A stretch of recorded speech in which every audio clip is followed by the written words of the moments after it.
Well, hello, everyone. My name is Michelle Young, and I'm here with Xenia today on Heartfelt Consciousness, a podcast by my Vinyasa practice. And we're excited to have Xenia here to talk a little bit about some projects that are in the works and how she fell in love with yoga and how it's changed her life. Thank you so much for joining us, Xenia. It's so good to see you. Oh, it's absolutely an honor to be here. Thanks for the invitation. I appreciate it.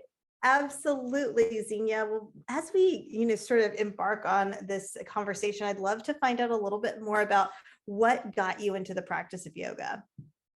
Well, as I was 26 years old, and this was back in the late 90s, and I really needed to find something to do for my very inactive body. I was actually tying my shoelaces, and my fiance at the time noticed that I was having trouble reaching my toes. So he suggested that maybe I try doing some physical activity because I just really hadn't been at all. And so I tried walking, but this Texas heat, the heat just kills, right? And I even bought a bike, and then I just never ended up using it. And I didn't like going to the gym. The AC was just blasting too much, and I didn't like all the machinery around and the mirrors. And then we had a friend who just one day said, hey, you should check out this guy. There's something about him. It's a little weird. He was teaching out of his house. Now he's opened up a studio. I'd never even heard of yoga before. So my husband went with me just to kind of support me. And I went in there and we did these exercises for maybe about a minute. We did it on a carpeted floor. It was air conditioned. And there was rest in between exercises. And I was like, I'm hooked. This is the kind of physical activity that I need. Because then we had a long layout at the end with the gong playing in the background. And I just said, I don't really know what this is about, but I'm going to come back and just kind of see. So I came back the next time and did something else. And I was sore the next day, and and I asked the teacher the next time I saw him, I said, how long were we here? How long do we do these exercises? Oh, about a minute. And I was like, okay, it's doing something physical for me. So it must be what it is. But I really didn't get the fullness of what yoga was about until many years later. And it really wasn't until 2003 when I started doing the teacher training. But, there was something about it that made me kept going back, and I was able to reach my toes. It took 3 years, but I was able to reach my toes. So there were so many different things that occurred with that whole process, because when I was 26, I was walking into that yoga class with 14 years of chronic pain. I had this pain that ran along my neck and shoulder for all those years. And I was always told, oh, just take some Advil. That was really all I was told by my Western doctor, Western medicine doctor. And so that's what I did. And I just stayed with it and dealt with the pain.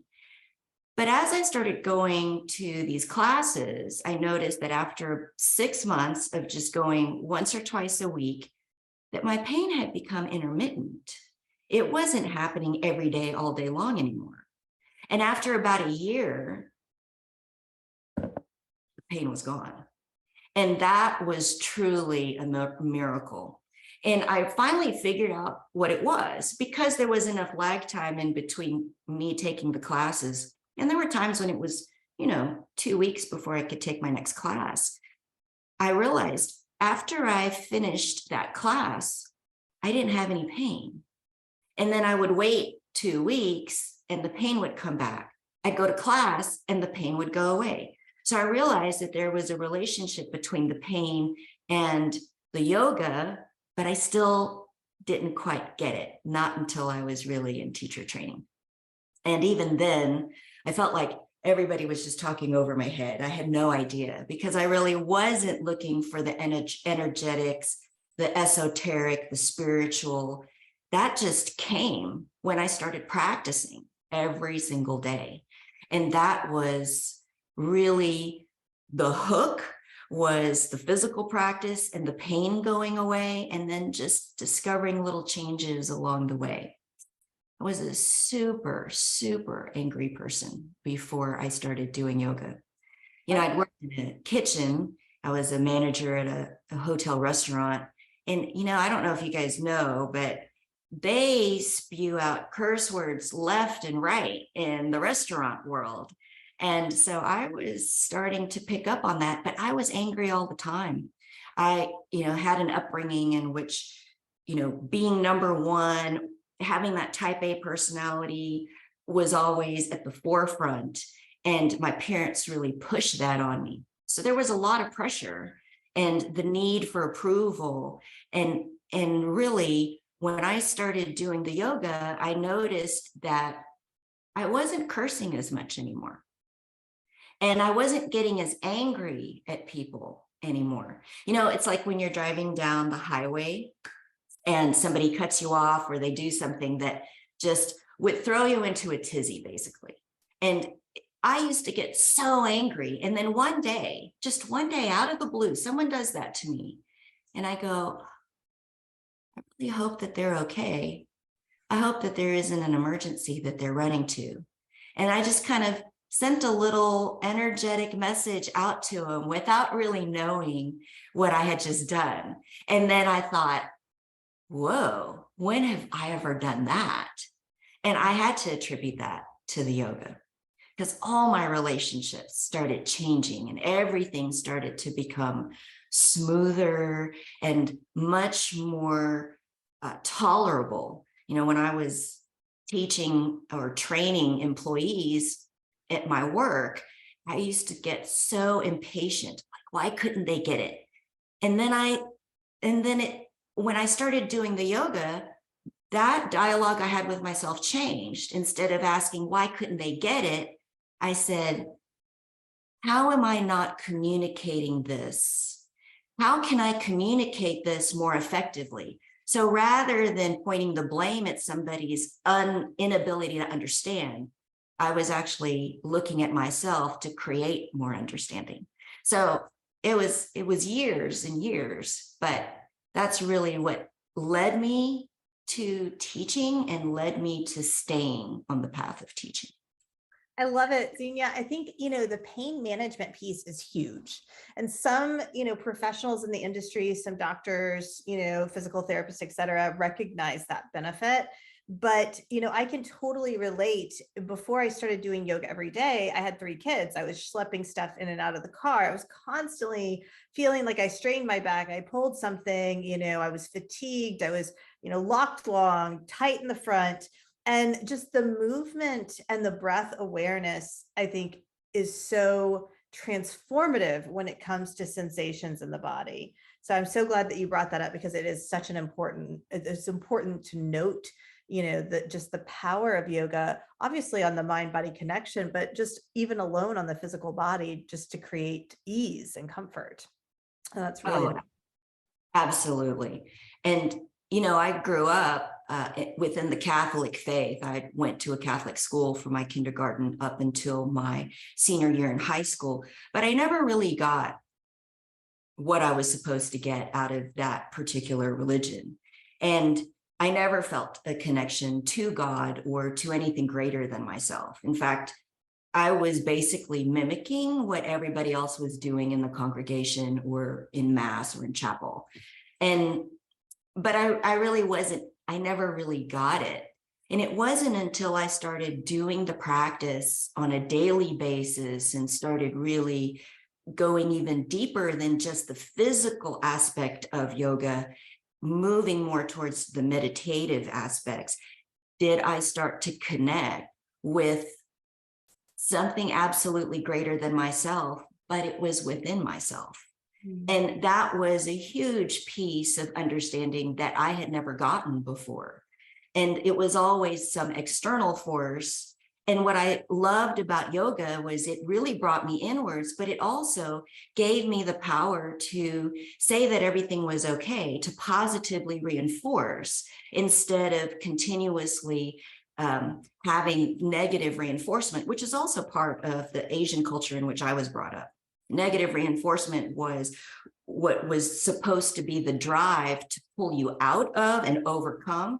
But unfortunately, my personality actually accepted it and believed what everybody said. So instead of me overcoming, I actually just powered, you know.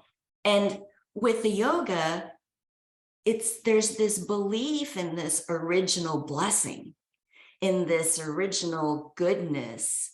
And I'd never really focused on that before. And so once I started to connect to that in my meditation practice and see it just a little bit more clearly with each practice, then it really just transformed my entire life. And I was able to just realize that, you know, there's no way that I can keep this to myself. I mean, when I took my first teacher training, I never intended on teaching. It was just to deepen my practice, but to deepen it in a way to help me go into deeper postures. It never occurred to me that there was a mental component and a spiritual component, because I never got it out of a religious, path, but I got something even more out of this path. And so it was just a really beautiful journey. And, yoga helped me kick all my habits, all of them. So it was really wonderful to go from that, party mode that I was in from when I was in college, and then be able to just transform into something that I was really meant to be today, Yeah.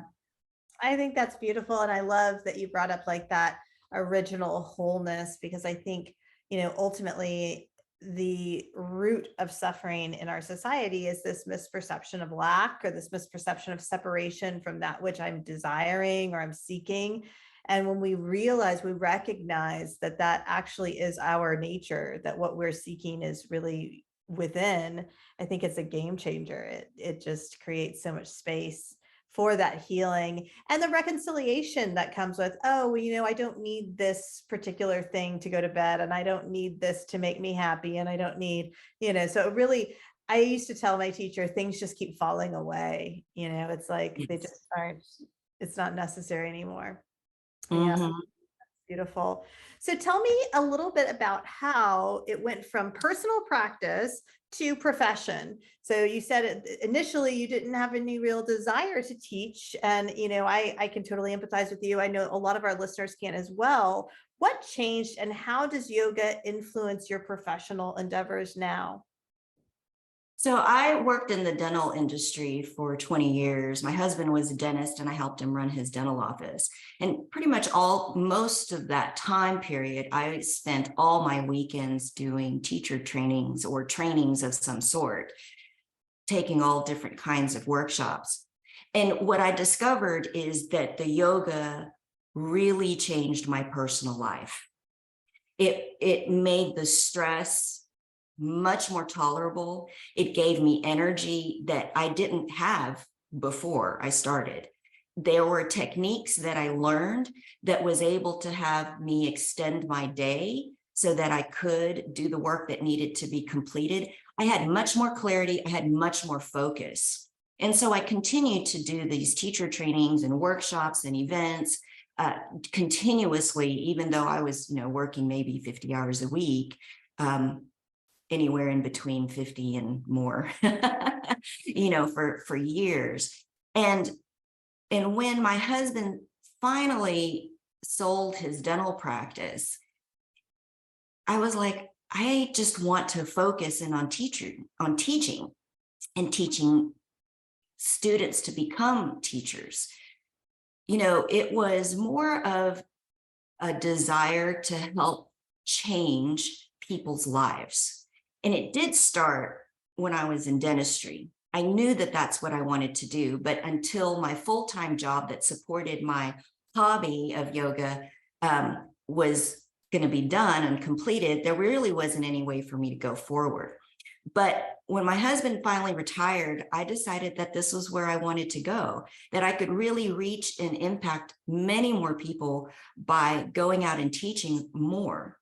And what I want people to understand is that life isn't as bad as they think it is. And it doesn't have to be in the trajectory that it is now that may be negative, right?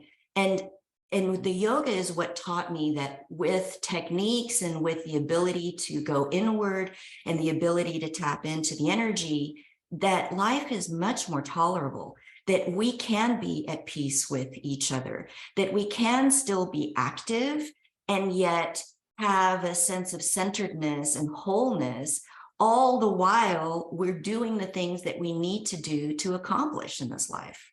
Mm-hmm. And to be able to see someone move into that state of peace and centeredness, that's really all I want. I want people to just have their own experience to get there. And I hope that, with the teachings that I provide, whether it's a Kundalini class or a Vinyasa class or a Kundinyasa class, which is a blend of the two, that I can bring that into people's lives. And, the whole time I did Kundalini yoga, I was doing either Ashtanga or Vinyasa, because the reason was I didn't feel like I was getting enough physical activity just by doing Kundalini yoga alone. There was definitely a physical component to it. There were definitely challenges to it. But what I noticed is that the people who could keep their arms up in a Kundalini class for 11 minutes, people in a Vinyasa class couldn't do it for 30 seconds. And I realized that there was a different system that was being used, where Kundalini yoga perhaps focused a little bit more on the nervous system. Maybe Vinyasa practice worked a little bit more on the musculoskeletal system. And so I still needed both. I couldn't, and I tried. I just tried doing Ashtanga, and it really brought me out of balance. I just tried doing Kundalini, and I felt something was missing. And so I felt like practicing the two really helped bring more of a wholeness to me. And so what I realized is, okay, Vinyasa is missing a component, and it's missing all the meditation and the pranayama work, not just awareness, but actual choosing our stressors and choosing to engage in them. And although that choice is there in a Vinyasa class, because definitely those physical postures can be super challenging, and so is the balance. But there was just something that I just wasn't getting out of that Vinyasa. And, in this day and age, people need more time. And so I figured if we could blend Kundalini and Vinyasa together, not only would they get the physical practice, but they can also get that internal practice and look inside and then have more of a wholeness and groundedness in an expansive state by the end of class. And that's really why I ended up bringing Kundalini and Vinyasa together in a Kundinyasa class. I love it. I love it. It's so creative. And I totally agree with you. There aren't a lot of teachers that focus on the nervous system in a Vinyasa class. Most of the focus is on the physical posture, the physical asana. And so I think bringing them together, because there certainly is room for that in a Vinyasa class. I just don't know that we oftentimes explore that, in traditional trainings. So tell me a little bit about how this is shaping your professional endeavors now, and the content that you're creating. You're blending Kundalini and Vinyasa. What does that look like, and what can students expect if they decide to explore, let's say, for example, the yoga teacher training you have coming up in June with MVP in South Austin? Yes, and I'm super excited about that, because this is a very unique offering. I don't know that there's anything in this area available in which there is a blend of Kundalini and Vinyasa. It's always been taboo to do this kind of blend, but I'm going to break those molds and bring this in. And so a Kundinyasa class is mostly a Vinyasa class. So you'll be familiar, if you're familiar with Vinyasa, you'll be familiar with the practice of the Vinyasa. There's just Kundalini elements that are brought in. For instance, we may start with some pranayama or breath work type that helps to bring about a centeredness and into the present moment. And that way we get to be there, right there on the mat, doing our practice. There are sound components to it. For instance, we might chant. And for me, those are more like vibrations of a reminder to the universe, right? There's a sound that the universe makes and the name of the universe. And so we create these sounds to help kind of mimic this effect in the body of what the sound of the universe is like. So we'll open, with the Kundalini mantra of Om Namo Gurudev Namo. And then we'll do this practice. And sometimes there will be these short kriyas inserted into a Vinyasa practice. So Kundalini uses kriyas or these prescribed exercises.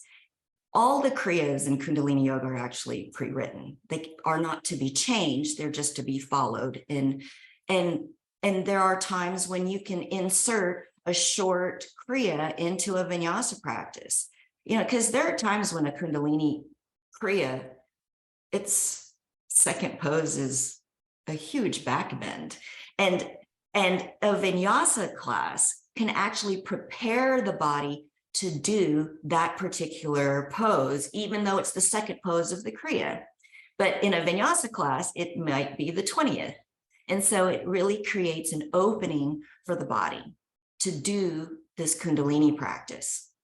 And then once we do that, then we'll move into either a Shavasana or which is just deep relaxation, maybe about 6 to 8 minutes with the gong. And so that you can start to really imbue the sound of the universe through the body. And the beauty about the gong is that it's when someone's playing it, it's like someone's meditating for you. But all you have to do is just lay there and accept it and accept the waves of sound as it releases what no longer serves you out of your body. And then we may get up from that practice and do a meditation, or we might do the meditation beforehand. But it all brings everything together. All the 8 limbs of yoga is brought together. The yamas, the niyamas, the asana, the pranayama, the pratyahara. And then, the practice of sitting really gives us an opportunity to achieve dharana, dhyana, and samadhi. Now, it may not happen in one class and it may not happen in this lifetime, but we have that opportunity in this, 60-minute to 75-minute class. So super exciting to be offering something like this, that people can basically get their physical practice and their mental practice all at the same time. I love it. I really love giving students the opportunity to feel what it feels like to be in that state of being, and without being tethered to the thinking mind, the doing mind. And it sounds like Kundinyasa gives students the opportunity to really drop out of that thinking mind, because it's not something that, it doesn't sound like it's as predictable, that's the word I'm looking for, Yeah. as a regular, Vinyasa class, which after you go to the same teacher a few times, you're like, I know what's coming, I know what's Yeah. but this definitely gives you a little bit of an opportunity to take pause. So I'm really excited about you sharing this with the community. That's going to be great. And I think, going back to sort of like the old way of thinking, I think that maybe, there was some misunderstandings.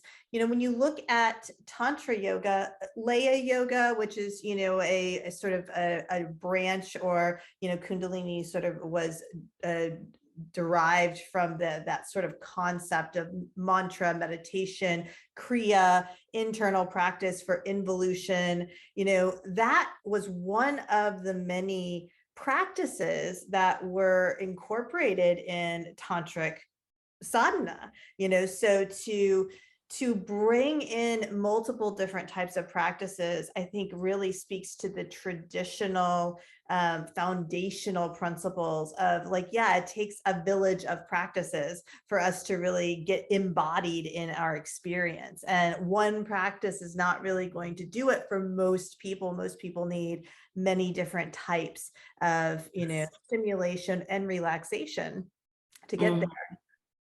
Yes, and I do believe that you do need a variety of modalities for your own healing process. It's just like in Western medicine, we might go to the doctor for one thing and they are dealing with that thing, but then there are other issues that we want to work with. For instance, I broke my foot, about 2.5 months ago, 3 months ago. And, my foot doctor was mostly focused on the bone. But then my acupuncturist was able to open up flows of energy to help circulation to occur. And then I needed another body practitioner, like a massage therapist, to help work out a lot of the soft tissue that had been, traumatized in that break. And so it really takes several different practices and modalities to be able to create that wholeness. And I think, if we just look at it from one angle, we're missing out on so many other opportunities of growth and healing and learning and becoming who we're meant to be.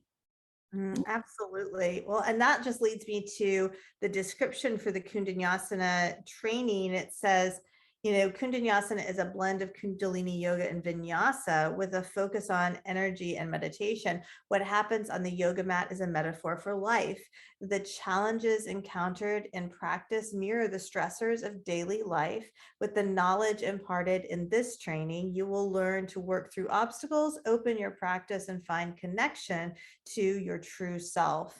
And I think that is just so poignant, and I think speaks to a lot of people. And I'm really excited for you to facilitate this. Now, you're going to be facilitating this with Ana Pilar, and the two of you are going to be facilitating it south. Now, we are, for those of you listening who didn't know, we are in the process of building out our second studio on South Congress. And so we anticipate we will be hosting this training at that location on South Congress and Slaughter. So tell me a little bit about the influential people that have, helped you along the way, that have really facilitated your journey. And I know that, sometimes we talk about teachers, but, I think what I'm gathering from your philosophy, the more I know you, the more I connect with you, is really, the teacher isn't everything. There's not one particular individual that, really resonates with you, but the opportunity to grow from all experiences, all relationships, all of the lived experience is really the teacher. What would you say about that? Oh, I completely agree with you. That is absolutely how I feel. There is every teacher that I've ever gone to shows up when I teach. There may be a word or a phrase that they use or something that they did that I've incorporated into how I teach. And then when I observe students and student teachers, they are the biggest teachers. They help inform my teaching as I teach.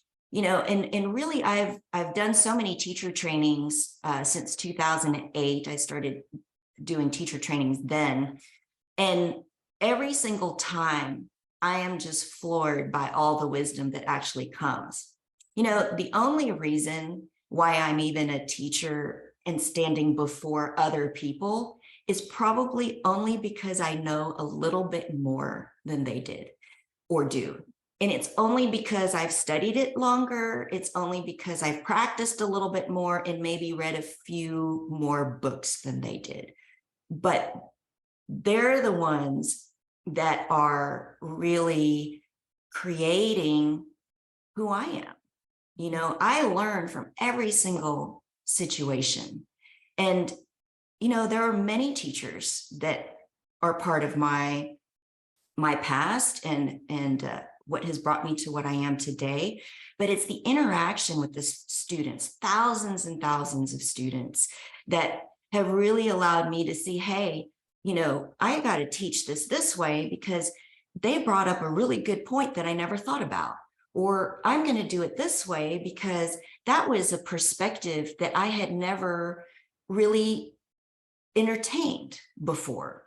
And so it's through their experience that drives me to create an experience for them.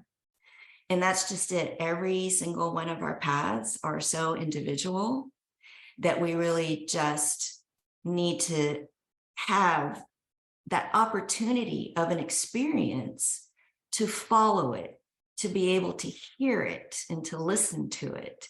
And I am thankful for everyone. I'm mostly thankful for my husband, who basically went with me to my very first class and only endured it because I needed support. But then he became a yogi too, and so it's all good. But everyone's been inspiring to me. Everything that they go through and everything that they do, it's just a wonderful thing to witness. I agree with you 100%. I think that, you know, there is a desire for human beings to be in community and to be connected. And I think sometimes there's a misunderstanding around that connection that leads to attachment. But when we really are embodied in practice, we start to see everything, even the things that we perceive as not really palatable, or, you know, things that we thought maybe, oh, that was a horrible experience. But that too is a teacher. You know, everything really does bring us back to ourself and back to the truth of who we are, especially when we are, you know, on this yogic journey. So I've always resonated with you, Xenia, but definitely that resonates the most with me, and you know, helps to keep me grounded too, because I think that there is a tendency to want to be in community, and sometimes that leads to, you know, like perpetuating our own insecurities and limiting beliefs. You know, oh, I can't be that which I love or I seek, but actually, no, you are that. So Yeah. I think that's great. I think that's great. Well, for all of those listening, if you're interested in the Kundinyasa training, please do check out our website. This round, we will be doing it in person only, but we are looking at options for hybrid models moving forward in the future. Registration is currently open and spaces are limited. So check out our website underneath yoga teacher trainings online. And you can read more about it, read more about Xenia, find out the schedule, and see if it works for you. Thanks again, Xenia, for making time, for being here. I really appreciate it. Oh, absolutely. Thank you so much for having me. This was wonderful.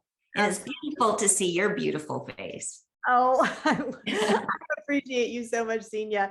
It is really, really remarkable. I was actually having a chat with another yogi in the community this morning, and you know, we're just so blessed here in Austin to be in such a collaborative space where people want to, you know, work together and have that collaborative energy. So I just want to keep fostering that among the different teachers in the community so that we can all sort of, you know, rise together. So thank you again for being part of it, Xenia. Absolutely. Thank you, Michelle. Appreciate you.